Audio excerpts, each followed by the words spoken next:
Welcome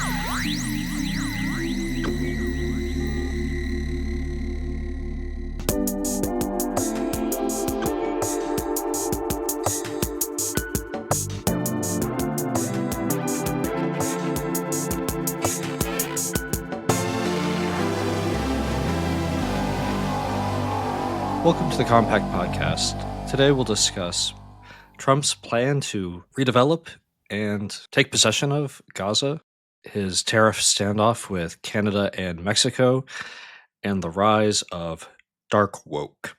I'm joined by Geoff Shullenberger and Ashley Frawley, and I'm Matthew Schmitz. So this week, Donald Trump came out and said that he has a plan for Gaza. This exceeds the plan he proposed in his first term, which he called the deal of the century. That was a more typical proposal for Mideast peace, but now he says he would like to just turn Gaza into a piece of American territory, develop it, build beautiful hotels, and have what he calls world people from all over the world living there. It's an echo of a proposal that was floated many years ago in the literary and political magazine N+1.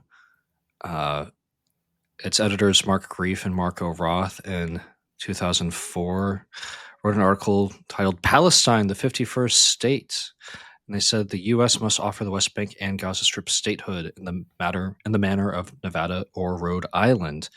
So Trump's plan is a little less bold than theirs, but clearly he's reading the hip lefty literary mags and is getting some ideas. Geoff, are you on board? Are you ready to book your hotel in the Gaza Four Seasons? Are you ready to book your hotel room in the Four Seasons Gaza? Absolutely. Yeah, I was just talking to some of my real estate guys and working on some deals. Yeah, this is definitely the most perplexing moment so far in what's been a very eventful few weeks.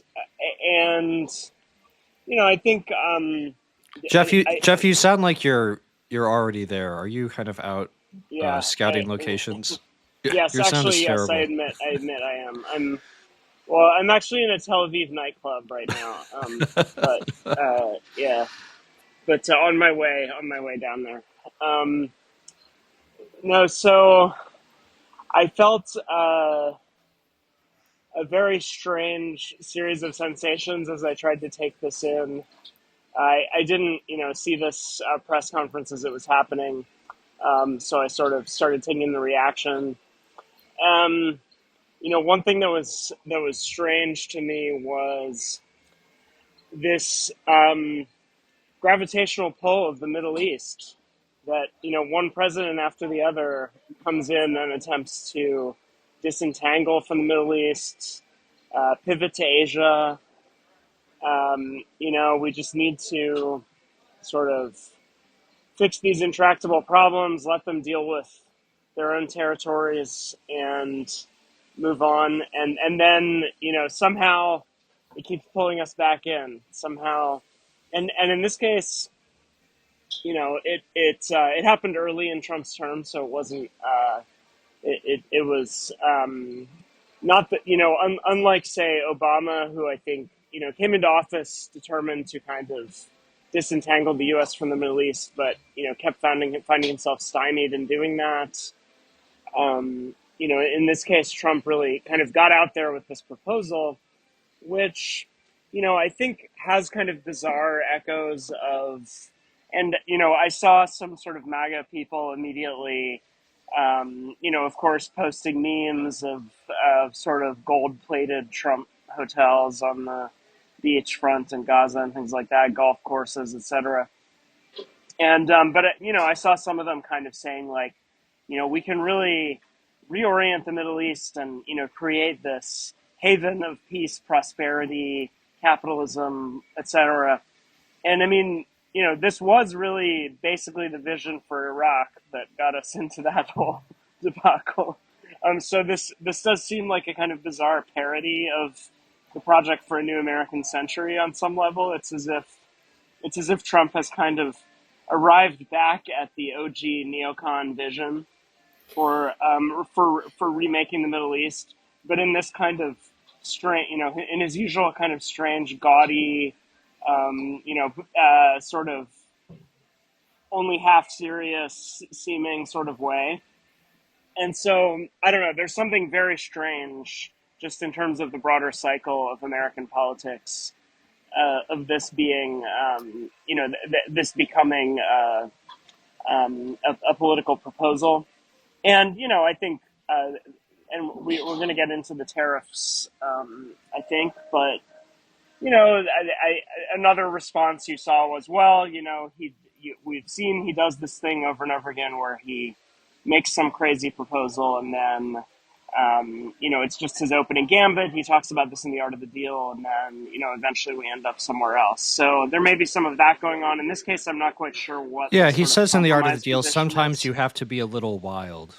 Yeah. That's his line in it. So And so, I mean, I think my first reaction was actually kind of anger, less at him himself than at these kind of MAGA, so-called America First people who are suddenly saying having, foreign colonies is awesome, and being an empire with overseas territories is cool, and we need to do that.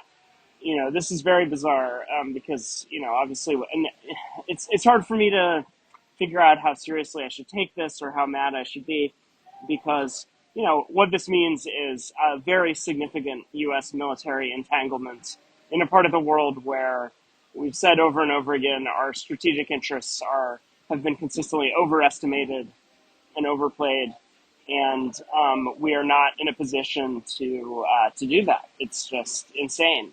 And if you listen to the most serious and interesting foreign policy people within the current administration, including Elbridge Colby, that is just obvious. So, I mean, there's a part of me that's just kind of angry at the insanity of all of this.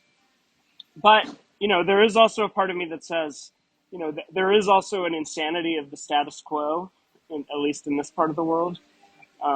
There is an insanity of continuing to perpetuate the current state of things in that region. And so, I suppose my most generous assessment of it would be, well, at least as with many other things, this is kind of taking a wrecking ball to the consensus, and we'll see what comes. We'll see what comes of it, because it's true that the status quo is insane and unsustainable, and that deserves highlighting. What seems most objectionable to me about this is just that it does touch on a core issue, which is, if we think about the research showing that, some of the most intense pockets of support for Trump from the beginning came from areas where there were large numbers of troops who had been deployed to Iraq and Afghanistan. And so, permanent foreign entanglements with little strategic interest for the United States, being a permanent occupying force in other parts of the world, the negative effects of this was quite fundamental to the realignment that brought us this presidency. And so for it to suddenly become a sort of desirable thing, and again less for the man himself, who God knows what he thinks at any given moment, but for his diehard supporters, and I'm talking not about just average people, but sort of influencers in the MAGA sphere, to suddenly seize on, oh, actually, it would be awesome to just be a permanent occupying power in another part of the world and, participate in a vast population transfer that amounts to ethnic cleansing. That would be so cool. It's so great. This is just insane, ludicrous, and honestly contemptible. So, those are my mixed feelings about all of this. So Trump finally floated a proposal. I mean, I feel like this is one of the things that's so remarkable at this moment is that Trump retains his ability to shock, which it's hard to believe after all these years that he's still capable of genuinely surprising people with what he comes out and says. It's really incredible. Well, I'm just shocked at your response to this, Jeff. It's great. I mean, didn't we just publish an article from Chris Cutrone? Why not Greenland? Well, why not Gaza? I mean, the real issue surely is that there's all these other pesky countries in the Middle East probably won't be very happy about the ethnic cleansing going on in Palestine.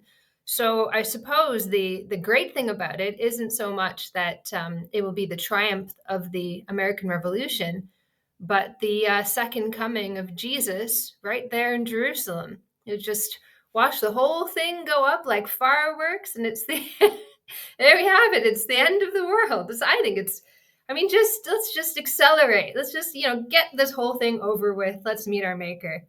I mean, yeah. I mean, this is obviously totally ludicrous. But here's the thing: is it actually all that ludicrous? Because I heard on the BBC not a week ago the most quote unquote optimistic discussion I've ever heard about Gaza. And this is the BBC, right? Not known for being Trump lovers. They were talking about how to rebuild Gaza and the business opportunities that might be available. And that was a discussion that was going on the BBC, because a war after a war, you can say that there's a bunch of rubble, or you can see it as an opportunity for investment. And I'm not being too cynical. On Times Radio, I remember, because I listen to Times Radio constantly, the ads that play all the time. For a while there was one from Ukraine. Ukraine is strong. Ukraine is blah, blah, blah. Ukraine is open for business. Ukraine is open for, well, Gaza is open for business. Is that actually that crazy? But the interesting thing is that Trump is saying the quiet part out loud, as he's always done. The subtext for let's bring democracy to the Middle East was always let's pave it over and build some McDonald's. He's just saying what everybody was pussyfooting around for such a long time. So I don't think it's all that crazy, obviously. I mean, that's what, and you've said it yourself, he's just kind of gone full circle. But he's just, what shocks us is that we always knew what it was about, but no one ever came out and said it. And Trump just did. And now we have to confront it. Yeah, Ashley, you're right. And everyone will see that when White Lotus season 16 is filmed in Gaza at a beautiful resort. It's interesting to see just the in this moment the talk of rebuilding Gaza, which it's an immensely important topic, but to see Trump proposing this tremendous undertaking when he began his first term by vowing that what he called this American carnage would end now.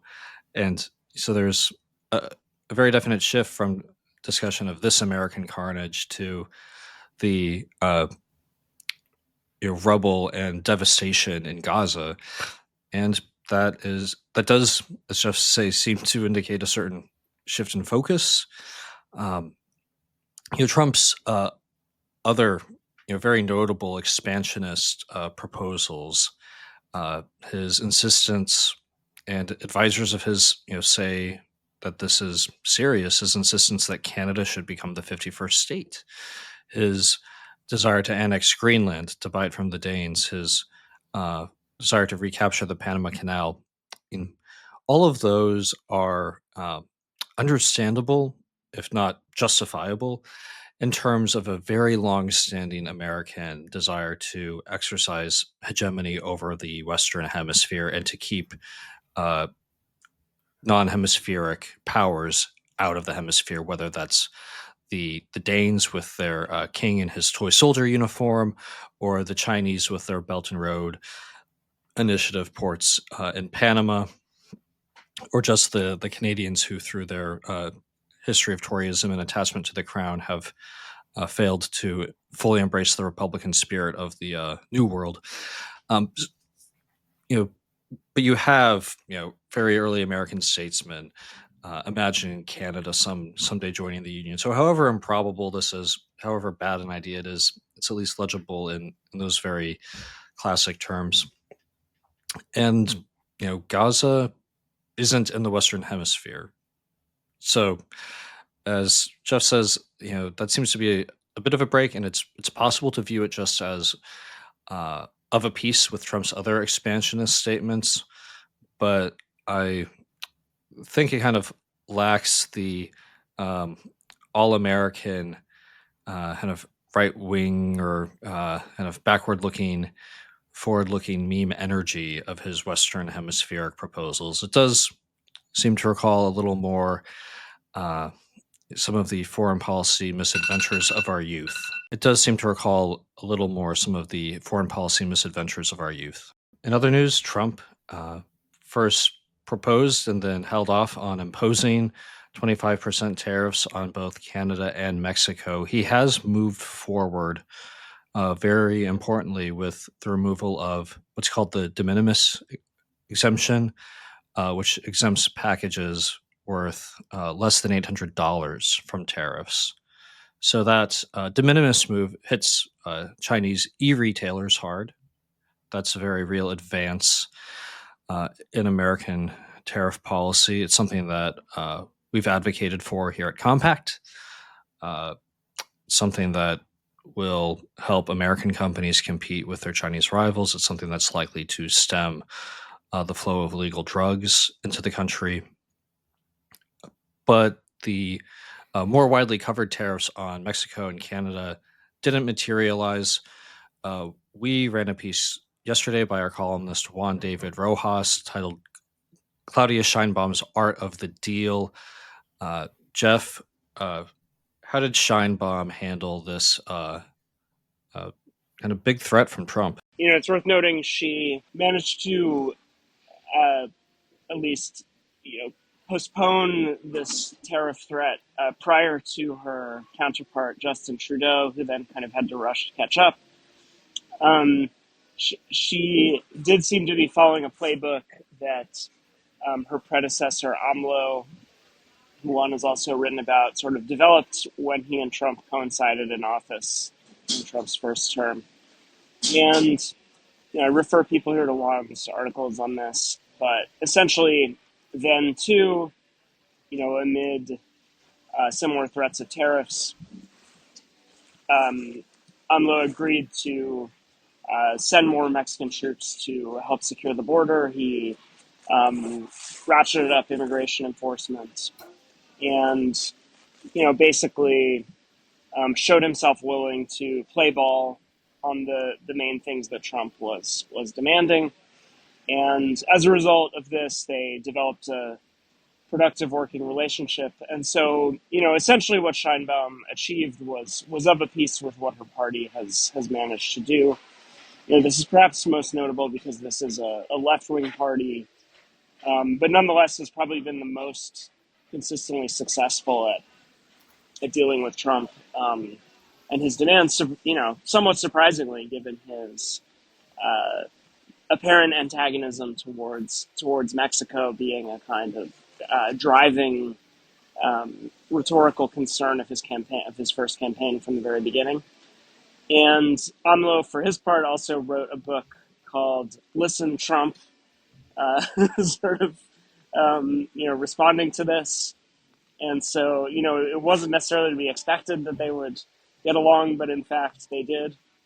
And I think part of the reason for that is that that there's a kind of shared transactional style of politics that I think, Trump is unusual for pursuing so bluntly and openly in the U.S., but that in Mexico and various parts of Latin America is a much more kind of standard way of doing things. And so, there are fewer just kind of pieties about, whatever the rules-based international order and more willingness to just be brutally pragmatic and cut deals that work in terms of the national interest. Interestingly, you noticed Trump was actually also able to cut a deal with the left-wing dictator of Venezuela, Nicolas Maduro, a few days ago, which again suggests or points to an aspect of his foreign policy approach, which I think in some sense is arguably on display in a kind of weird way in the Gaza thing, but you know is precisely what cuts against the sort of this kind of pious, preachy foreign policy establishment that we've had for so many years. It's again this kind of ruthless pragmatism and willingness to cut deals. So I think there are basically two ways to see this tariff thing. One would be, he did the thing that he has always said that he does, which is he used tariffs as leverage. He made a series of extreme demands. He brought people to the table. They, made some concessions, and as a result, the tariffs were averted. So, there's an argument to be made that this was ultimately a kind of effective gambit. I think the more critical perspective would be that this was kind of a stunt or a spectacle rather than anything particularly serious, that, on some level it was unlikely he was going to go through with it because of the significant effect on prices that it might have for U.S. consumers, and also because the stock market was crashing on Monday, which he never likes.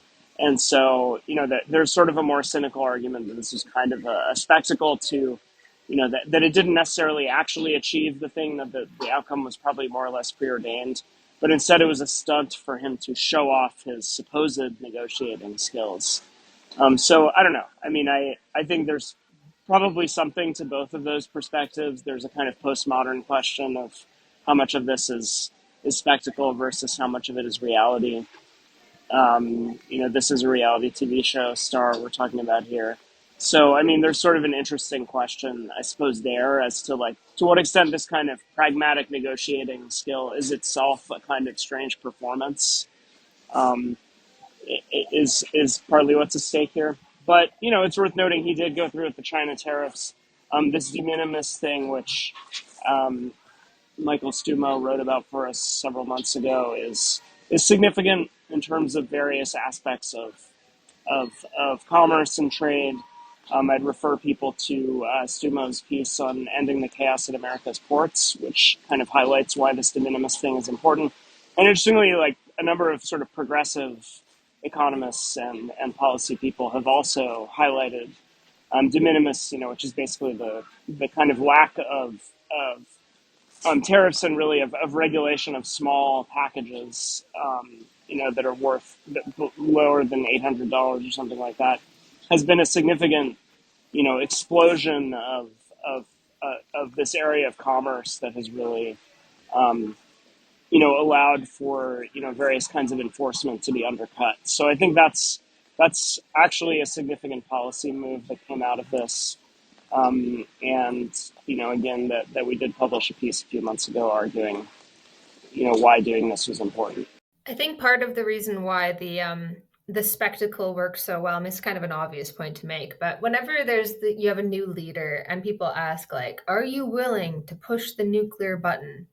You have to say yes, because otherwise there's no point in having any negotiation around nuclear weapons. So the whole madman persona, the idiot persona, I don't know, maybe it's not a persona, who knows? But that's how it works, right? You don't know. You have no idea. He might just do it. So I've started to hate this word bluster so much, because the last time I heard, it's just bluster, was Putin on the verge of invading Ukraine. But nonetheless, it's the fact that it is so difficult to discern is part of what makes me, unfortunately, begrudgingly say, sorry, I just can't say anything nice about Trump. I have this core of annoying leftyism about me that just can't bring myself to do it. But it is damn smart, because you've got a madman who's got the nuclear codes. You're going to come to the table and you're going to negotiate. It's smart, I have to admit. Yeah, we'll see what Trump does with the tariffs. We had a piece this week from Ken Raposa about Trump's three-pronged tariff strategy, and he framed this gambit as an example of the first prong, which is tariff as negotiating tactic. there is still an expectation that Trump is going to try to bring on tariffs that will be actually put in place and apply broadly, maybe not just to Canada and to Mexico, but to Europe, even to all trading partners. And those universal tariffs will aim at raising revenue and protecting American industry. Whether or not we see that, I don't know, but there's still some expectation of that from informed observers. So we'll see where it goes. Meanwhile, Ashley, what is dark woke? This thing we're discussing? Okay, so dark woke is, for people who spend way the heck too much time online, present company included, probably. You might become kind of aware of this recently, but there's this hashtag that's been going around called dark woke. And my first thought was when I saw it, and I don't want to spoil my column too much, but go and have a read of my column, dear listeners. But I have to admit, my first thought was like dark woke. Like, wasn't woke already dark? Like, what are they going to do? Just instead of saying white people, just straight out say Jews? Like, is this, is it just going to be mask slipping? But essentially, it all goes back to an argument on an inauguration day between Kaya Rychik and Alexandria Ocasio-Cortez, where Ocasio-Cortez had said, I'm not going to the inauguration. She said this on TikTok. This is politics now, of course. All happens on TikTok, on X. And she says, I'm not going to the inauguration because I don't celebrate rapists. So Rychik responds, and she suggests that Donald Trump should sue Ocasio-Cortez for implying that he's a rapist. And Ocasio-Cortez responds, "Oh, are you triggered? Cry more." And this made all of her supporters just erupt with glee because it was like, aha, now we have permission. This is something new. This is dark. This is right-wing energy. This is Trump energy, but directed back at Trump. So then this hashtag dark woke has really taken off. To be fair, some of it is kind of funny, as as the right-wing version of it can often be. So it's like, for instance, saying that, oh God, I supported Amber Heard even back when I thought she beat him unprovoked. So it's kind of like saying woke things, but losing all of the mask of politeness, all of the veneer of kindness, being as edgy, saying the R word with a hard R, and to a certain extent advocating kind of, there are people who are spray painting male genitalia on Cybertrucks. So it's sort of, woke, but with a dark side. But of course, as I said at the start, woke has always been dark. I'm not sure what changed here. Yeah, I agree. I think, there's probably a deeper history to be done here, which, would kind of go through how there's kind of this combined rhetoric of sort of kindness and care and all of these. I mean, I think that the rhetorical emphases have shifted, but, I'd say I'm thinking particularly of like COVID. There's kind of this emphasis on care, this emphasis on,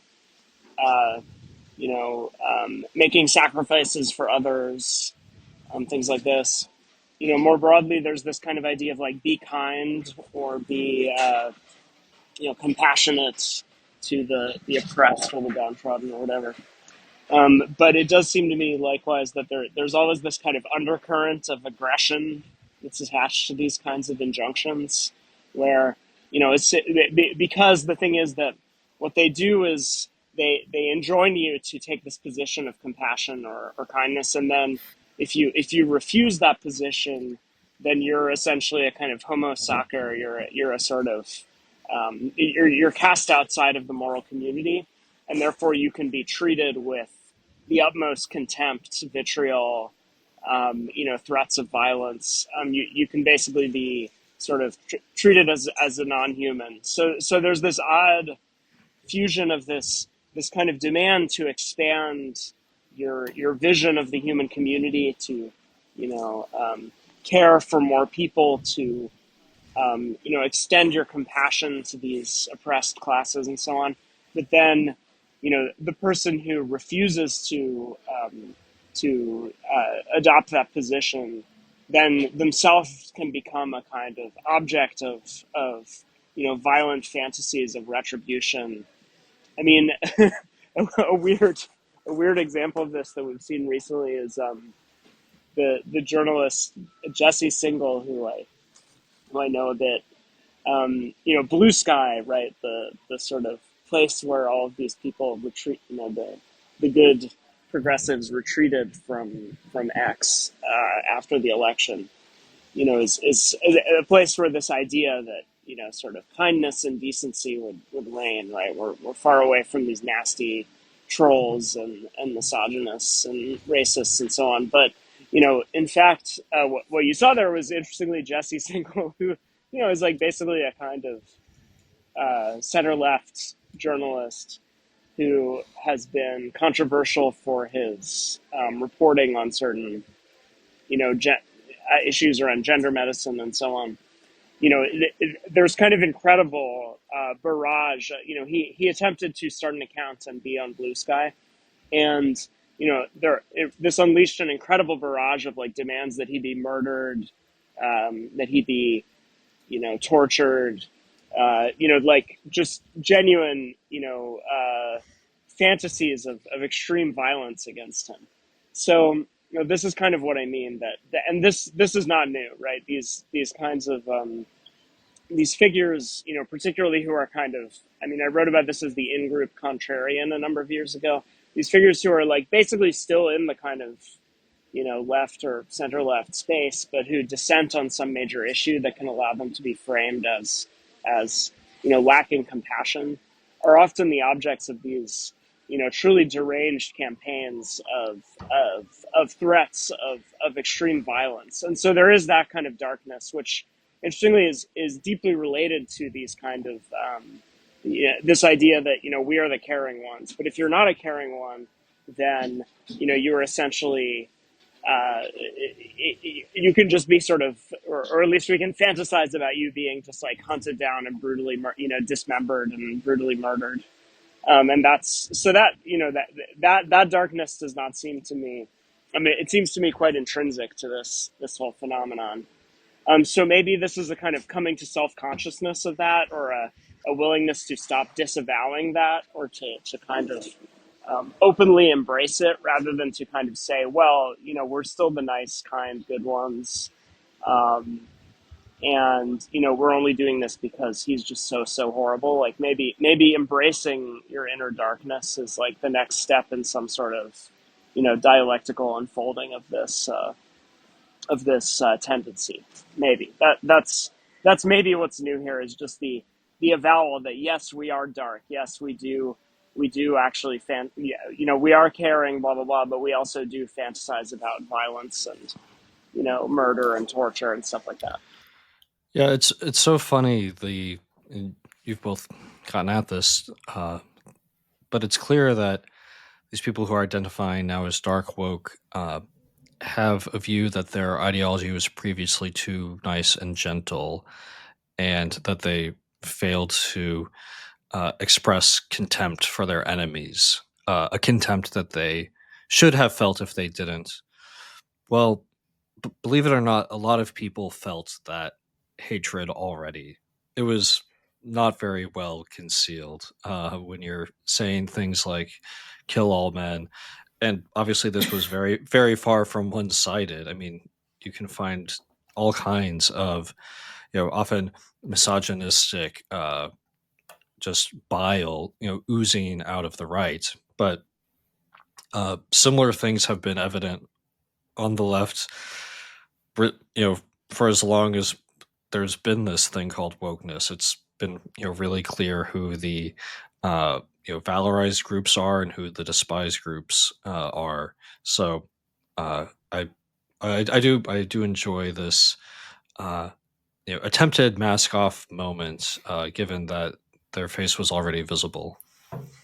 The thing is, though, if they don't have performative kindness, what do they have? Because that was the defining feature, supposedly. That's what it became of the left and right. It was like the right is mean and the left, we're nice, we're kind, and we want to say nice things. And oh, is it so hard just to be kind? Oh, we're not policing language. It doesn't take much for you just to be nice. So if they're going full on mask off, what's left? Because the thing that I found interesting about Ocasio-Cortez's response was I actually thought it was really funny.